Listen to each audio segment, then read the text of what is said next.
ಕುಂದಾಪುರ ಶ್ರವಣಬೆಳಗೊಳದಲ್ಲಿ ನಿರ್ಮಾಣಗೊಂಡಿರುವ ಪ್ರಾಕೃತ ವಿಶ್ವವಿದ್ಯಾನಿಲಯ ನೂತನ ಭೋಜನ ಶಾಲೆ ಮತ್ತು ಆಡಿಟೋರಿಯಂ ಕಟ್ಟಡಗಳ ಲೋಕಾರ್ಪಣೆ ಕಾರ್ಯವನ್ನು ತಮ್ಮ ಅಮೃತ ಹಸ್ತದಿಂದ ನೆರವೇರಿಸುವಂತೆ ಎಸ್ಟಿಜೆಎಂಐ ಮ್ಯಾನೇಜಿಂಗ್ ಕಮಿಟಿ ಮುಖ್ಯಮಂತ್ರಿ ಡಿಕೆ ಶಿವಕುಮಾರ್ ಅವರನ್ನು ವಿನಂತಿಸಿತು.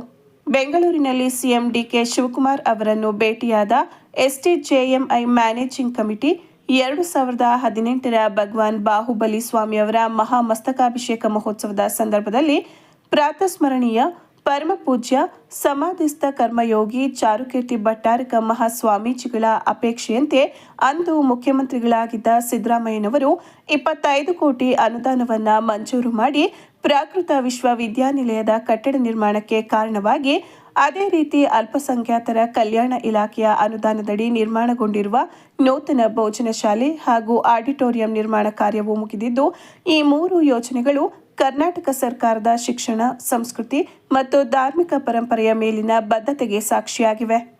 ಈ 3 ಕಟ್ಟಡಗಳ ಲೋಕಾರ್ಪಣೆ ಕಾರ್ಯವನ್ನು ತಮ್ಮ ಉಪಸ್ಥಿತಿಯಲ್ಲಿ ತಮ್ಮ ಶುಭ ಹಸ್ತಗಳಿಂದ ತಾವು ಸೂಚಿಸಿದ ದಿನಾಂಕ, ಸಮಯದಂದು ನೆರವೇರಿಸಬೇಕೆಂದು ಎಸ್ಟಿಜೆಎಂಐ ಮ್ಯಾನೇಜಿಂಗ್ ಕಮಿಟಿ ಟ್ರಸ್ಟ್ ವಿನಂತಿಸಿ ಆಹ್ವಾನಿಸಿತು. ಈ ವೇಳೆ ಶಾಸಕರಾದ ಸಿಎನ್ ಬಾಲಕೃಷ್ಣ ಅವರು, ಜಿಲ್ಲೆಯನ್ನು ಸಂಸದರಾಗಿ ಪ್ರತಿನಿಧಿಸುವ ಶ್ರೇಯಸ್ ಪಟೇಲ್ ಮತ್ತು ಅರಸೀಕೆರೆ ಶಾಸಕರಾದ ಕೆಎಂ ಶಿವಲಿಂಗೇಗೌಡ ಉಪಸ್ಥಿತರಿದ್ದರು.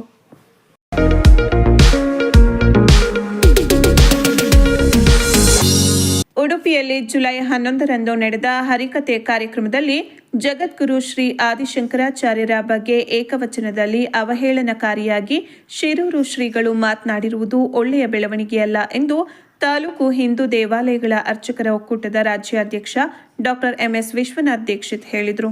ಪಟ್ಟಣದ ಪತ್ರಕರ್ತರ ಭವನದಲ್ಲಿ ಸುದ್ದಿಗೋಷ್ಠಿಯಲ್ಲಿ ಮಾತನಾಡಿದ ಅವರು, ಶಿರೂರು ಮಠವು ಬಹುಸಂಖ್ಯಾತ ಹಿಂದೂಗಳ ಭಾವನೆಗೆ ಧಕ್ಕೆ ಉಂಟು ಮಾಡಿದೆ.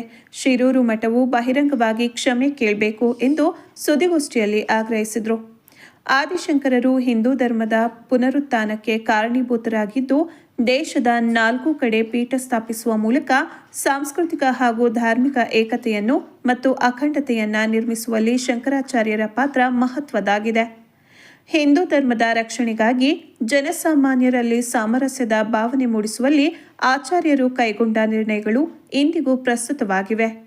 ಅಭಿವ್ಯಕ್ತಿ ಸ್ವಾತಂತ್ರ್ಯದ ಹೆಸರಿನಲ್ಲಿ ಆಚಾರ್ಯರ ನಿಂದನೆ ಸಹಿಸಲು ಅಸಾಧ್ಯವಾಗಿದೆ. ಇಂತಹ ಘಟನೆಗಳಿಗೆ ಅಷ್ಟಮಠಗಳು ಅವಕಾಶ ನೀಡಬಾರದು.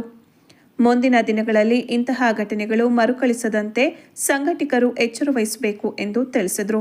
ಉಡುಪಿಯ ಅಷ್ಟಮಠಾಧೀಶರು ಶಂಕರರ ನಿಂದನೆಯ ವಿಚಾರವಾಗಿ ಬೇಷರತ್ ಕ್ಷಮೆ ಯಾಚಿಸಬೇಕಾಗಿದೆ. ತತ್ಕ್ಷಣದಿಂದ ಪೇಜಾವರ ಶ್ರೀಗಳು ಮೌನ ಮುರಿದು ಈ ಘಟನೆಯನ್ನು ಖಂಡಿಸಬೇಕಾಗಿದೆ. ಈ ಘಟನೆಯ ನೇರ ಹೊಣೆಯನ್ನು ಶಿರೂರು ಮಠವೇ ಹೊರಬೇಕು ಎಂದರು. ಹಿಂದೂ ದೇವಾಲಯಗಳ ಅರ್ಚಕರ ಒಕ್ಕೂಟದ ಅಧ್ಯಕ್ಷರಾದ ಎಸ್ ಶ್ರೀನಿವಾಸ್, ಉಪಾಧ್ಯಕ್ಷರಾದ ಮಹೇಶ್ ದತ್ತ, ಗೌರವಾಧ್ಯಕ್ಷ ವೆಂಕಟೇಶ್ ಮೂರ್ತಿ, ನಿರ್ದೇಶಕ ಮಂಜುನಾಥ್ ಕೋಡಿಹಳ್ಳಿ ಹಾಗೂ ಇತರರು ಇದ್ದರು. ಹೇಳಿಸುವ ಮೂಲಕ ಶಂಕರ ಪರಂಪರೆಯನ್ನು ನಿಂದನೆ ಮಾಡಿದ್ದಾರೆ.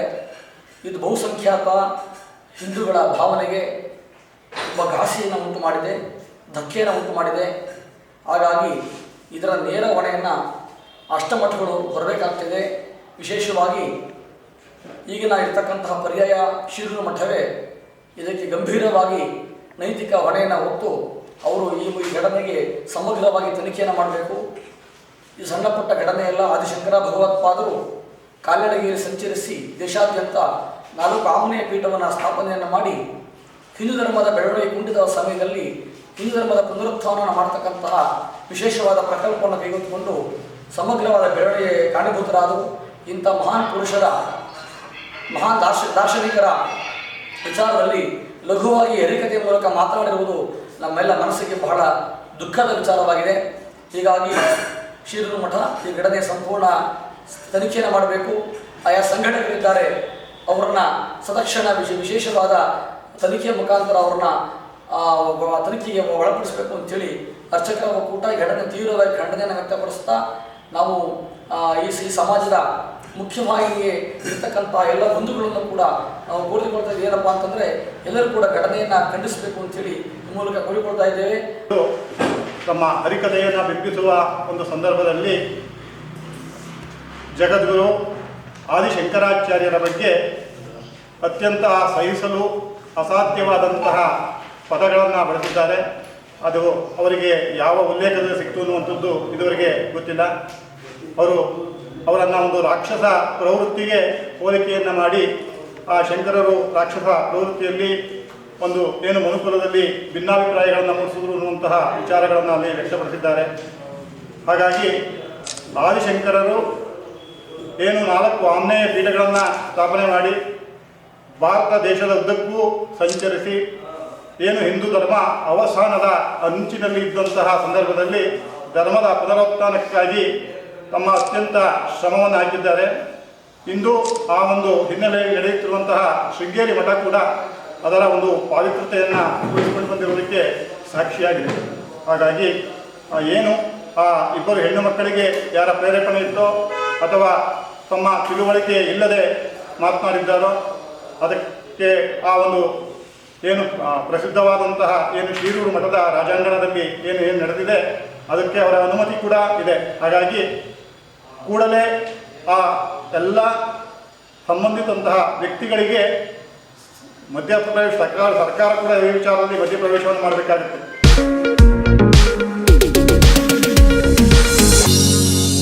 ತಾಲೂಕಿನ ಶ್ರಾವಣಬೆಳಗೊಳ ಹೋಬಳಿ ಜಿನ್ನೇನಹಳ್ಳಿಯಲ್ಲಿ ಜೀರ್ಣೋದ್ಧಾರವಾಗಿರುವ ಶನೇಶ್ವರ ದೇಗುಲವನ್ನು ಗ್ರಾಮದ ಕೆಲವರು ಆಗ್ರಹಿಸಿರುವಂತೆ ಮುಜರಾಯಿ ವ್ಯಾಪ್ತಿಗೆ ಸೇರಿಸಲು ತಮ್ಮ ಅಭ್ಯಂತರವಿಲ್ಲ.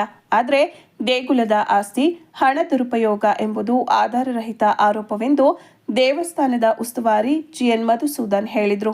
ಪಟ್ಟಣದ ಪತ್ರಕರ್ತರ ಭವನದಲ್ಲಿ ನಡೆದ ಸುದ್ದಿಗೋಷ್ಠಿಯಲ್ಲಿ ಮಾತನಾಡಿದ ಅವರು, ನಮ್ಮ ಕುಟುಂಬ ದೇವಸ್ಥಾನ ನಿರ್ಮಾಣ ಮಾಡಲು ಸಾಕಷ್ಟು ಶ್ರಮಿಸಿದೆ. ನಮ್ಮೊಂದಿಗೆ ನಮ್ಮ ಜಿನ್ನೇನಹಳ್ಳಿ ಗ್ರಾಮ ಸೇರಿ ಅಕ್ಕಪಕ್ಕದ ಗ್ರಾಮಸ್ಥರ ಸಹಕಾರದಿಂದ 2013ರಲ್ಲಿ ದೇಗುಲ ಲೋಕಾರ್ಪಣೆಯಾಗಿದೆ. ನಂತರ ನಮ್ಮ ತಂದೆಯವರು ಗ್ರಾಮದವರ ಸಮ್ಮುಖದಲ್ಲಿ ಲೆಕ್ಕಪತ್ರ ಮಂಡಿಸಿದ್ದಾರೆ. ಶಿವರಾತ್ರಿ ವೇಳೆ ನಡೆಯುವ 3 ದಿನಗಳ ವಿಶೇಷ ಪೂಜೆ ಹೊರತಾಗಿ ದೇವಸ್ಥಾನಕ್ಕೆ ಯಾವುದೇ ಆದಾಯದ ಮೂಲವಿಲ್ಲ. ದಾನಿಗಳ ಸಹಕಾರದಿಂದ ಹಂತ ಹಂತವಾಗಿ ಜೀರ್ಣೋದ್ಧಾರ ನಡೆಸಲಾಗಿದೆ. ಗ್ರಾಮ ಹಾಗೂ ಅಕ್ಕಪಕ್ಕದ ಗ್ರಾಮಸ್ಥರು ಸೇರಿ ಸಮಿತಿ ರಚಿಸಿಕೊಂಡು ಖರ್ಚು ವೆಚ್ಚವನ್ನು ಪಾರದರ್ಶಕವಾಗಿ ನಡೆಸಲಾಗುತ್ತಿದೆ.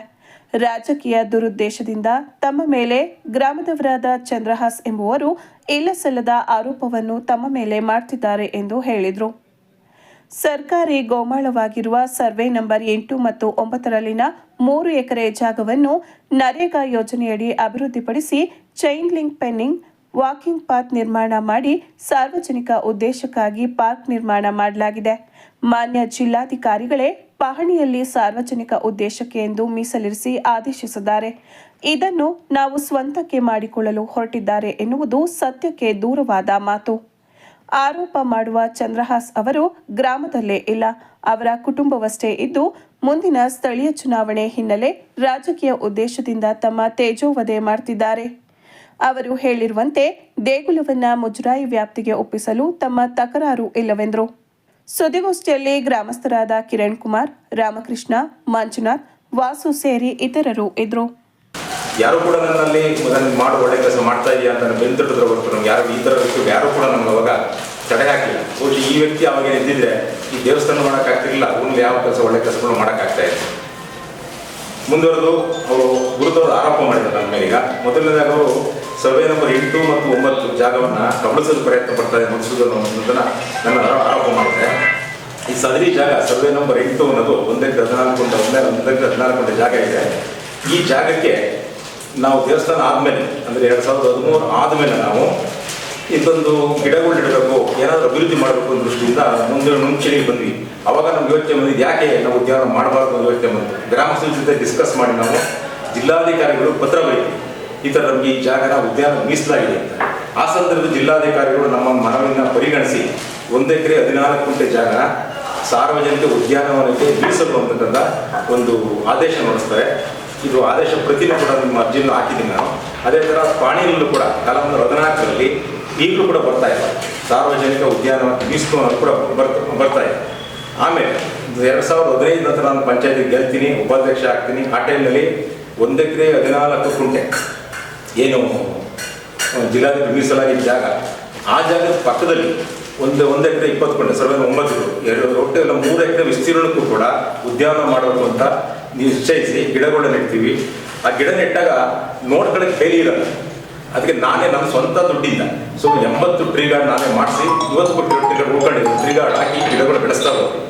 ಆಮೇಲೆ 2017-18ರಲ್ಲಿ ಗ್ರಾಮೀಣ ಉದ್ಯೋಗ ಖಾತ್ರಿ ಯೋಜನೆಯಡಿ ನಮಗೆ ಉದ್ಯಾನವನ ಮಾಡೋಕ್ಕೆ ಅನುದಾನ ಸಿಗುತ್ತೆ. ಆ ಅನುದಾನ 20 ಲಕ್ಷ ಅನುದಾನ ಮಾಡಿ ನಾನು ಪೂರ್ತಿ 3 ಎಕರೆಗೆ ಪೂರ್ತಿ ಚೈನ್ ಫೆನ್ಸಿಂಗ್ ಮಾಡಿದ್ದೀನಿ, ವಾಕಿಂಗ್ ಪಾತ್ ಮಾಡಿದ್ದೀನಿ. ಸುಮಾರು 150 ಗಿಡಗಳು ಆಲಸಿ ಪ್ರಾಣಿ ಪಕ್ಷಿ ಆಕರ್ಷಿತ ಗಿಡ ನೆಟ್ಟಿದೆ. ಅದರಲ್ಲಿ ವಿಶೇಷವಾಗಿ ನೇರಳೆ ಮರ ಇಟ್ಟಿದ್ದೀವಿ. ಈ ಸಲ ತುಂಬ ನೇರಳೆ ಬಿಟ್ಟಿತ್ತು, ಪ್ರಾಣಿ ಕೃಷಿ ಉದ್ಯಮ ಮಕ್ಕಳು ಮರೆಯಲ್ಲ ತಿಂದು ಆ ಥರದ್ದೆಲ್ಲ ಮಾಡಿ ಸುತ್ತ ಫೆನ್ಸಿಂಗ್ ಮಾಡಿ ಗೇಟ್ ಹಾಕಿ ರೊಟೇಟಿಂಗ್ ಗೇಟ್ ಹಾಕಿ ಎಲ್ಲ ಒಂದು ಸಂಪೂರ್ಣ ಮರ ಉದ್ಯಾನವನ ಮಾಡಿದ್ವಿ.